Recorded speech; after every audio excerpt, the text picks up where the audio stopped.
That's another reason. Like, man, my family, let them tell it. If they told you a story about me, I would look like the crazy one. No, I'm the rebel, right? But whatever. I don't care because they're not safe. They're not safe. And since I've been an adult, I've seen how unsafe pygmies are. Okay, so now let me get into it. I'm gonna speed it up to 2020, and when I moved away from my family. I moved away before for college and all of that, but in 2020 I said, hey, I'm never going back. I'm never going back. I can give two hots and a cot. You feel me? But anyway, so I'm gonna move in closer so you can see this. Because I got this scar in 2020. If you can see this scar right here. You can see this scar right here. Let me move up the light. You can see this scar right here in the middle of my forehead. I got this scar, this permanent scar in 2020 because I fought my AB, right? My eldest cousin. And when I tell you, it still cracks me up to this day because when I tell you this story, God is my homie. You understand me? So I finally got my get back, right? Now, remember I said, so after the AB, me growing up, I still looked up to my eldest cousin, right? But because he was a menace and just a bum, he never succeeded. The only reason why he moved out of my grandmother's house, one, he got kicked out of his mom's house. His mom never grew up a fan of him. I'll just say that, and I'm speaking nicely. Him and his mom never got along because my cousin was a menace. Like I said, he used to steal, he would lie, and all of that. And so his mom kicked him out when he was around 14 or 15 because he was stealing from her man at the time. And he even stole from the church. They took him to her man's church, and he stole out of the collection plate. That's how diabolical this man is. And so his mama kicked him out. And so even with that, my grandmother, my family, they took him in. They said, oh, your mama kicked you out. We're not going to let you be in the system. We're not going to let you go, in the system. We're going to take you and bring you into Granny's house. And so he never moved out of my Granny's house until my grandmother passed. So my grandmother passed. I'm not laughing at my granny passing, but my grandmother passed in 2021. So that man didn't leave my granny's house until he was good in his 40s. And so that just shows you how diabolical this man is.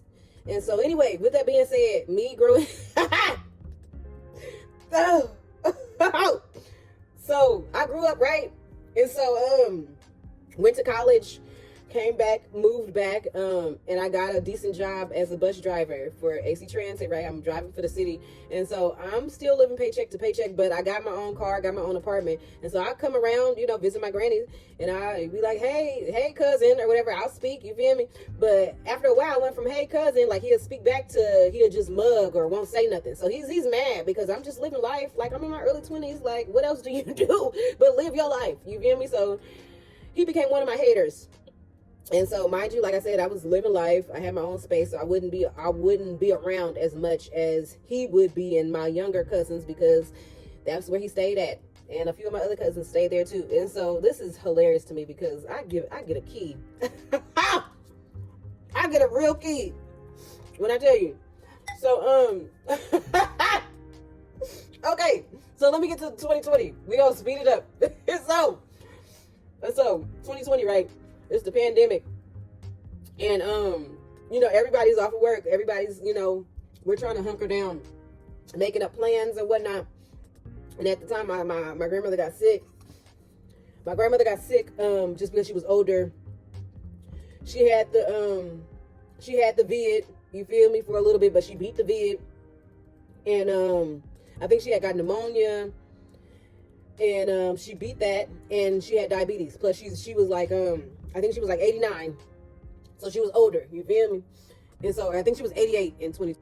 And so my grandmother's sick. Everybody's at home. We all it's weird. It's a weird space because it's 2020.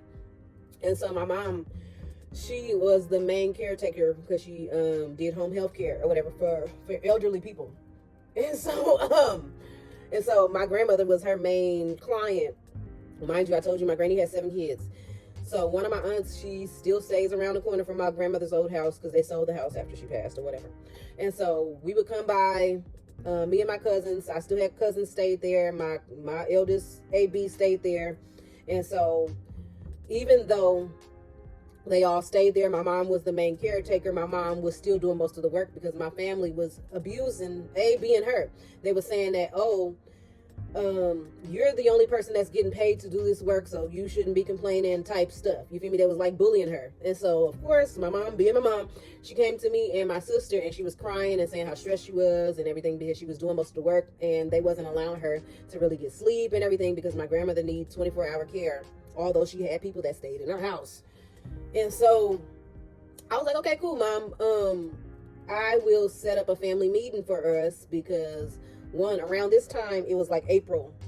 It was April. I think it was like, I think it was around my aunt's birthdays or, yeah. I want to say it was some party we were supposed to have, or maybe May. And so, I said, okay, cool. Let's set up a family meeting. I told my aunt, the one that stayed around the corner from my grandmother, I told her, I'm like, hey, I'm gonna set up this family meeting. I'm gonna buy some food. We're gonna have a party, like, you know, because we usually party and whatever as a family. And they're like, okay, cool. I'm like, I'm finding different games we can play, you know, like fun stuff for us to do. Now, mind you, at this time, my cousin, the AB, he has a younger son. He has a young a daughter as well, but she stays in a different state at this time. And she was like a young teenager or whatever. But anyway, he has a baby. And so, this is how, you know, how forgiving I was.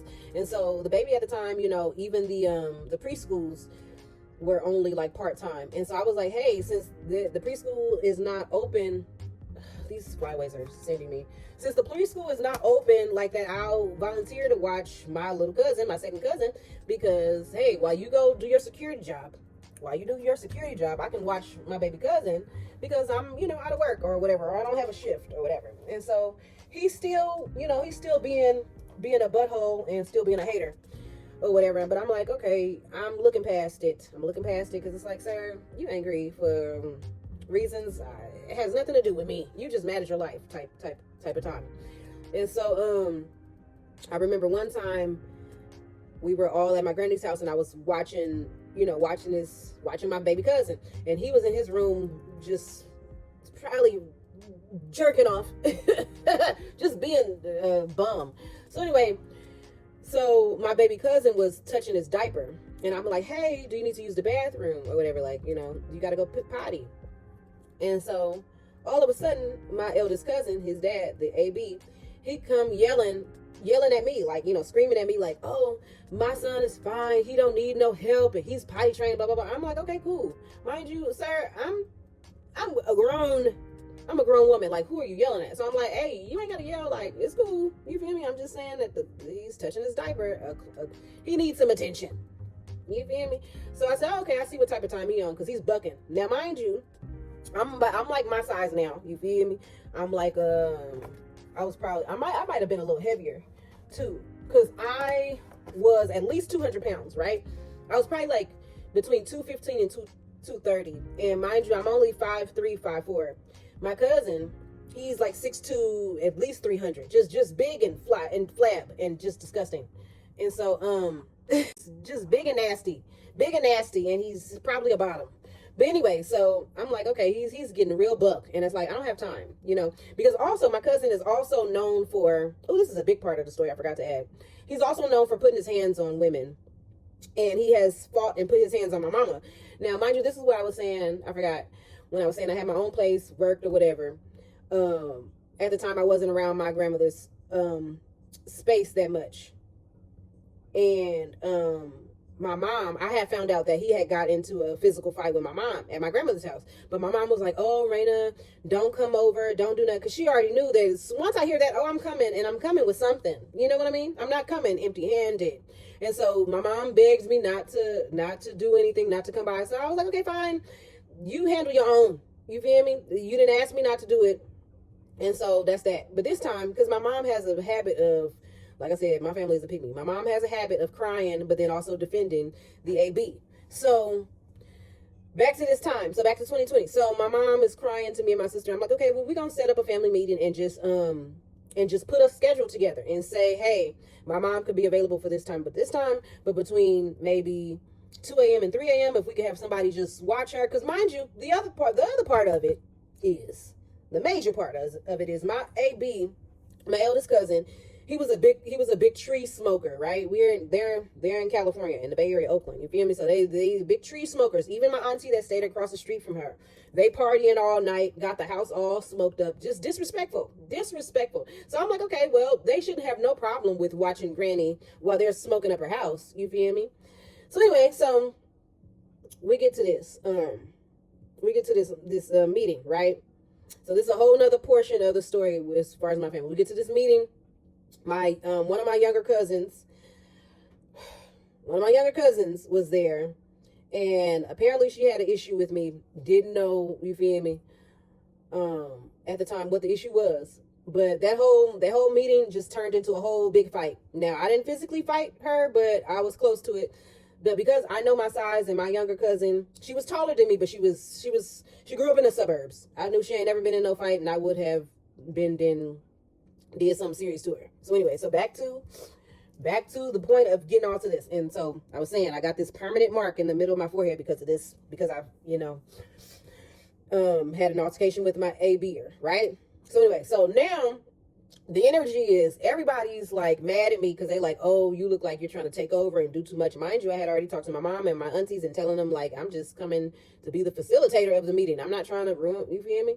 Do hella shit. Like, it's whatever. But anywho, so that turned into, oh my God.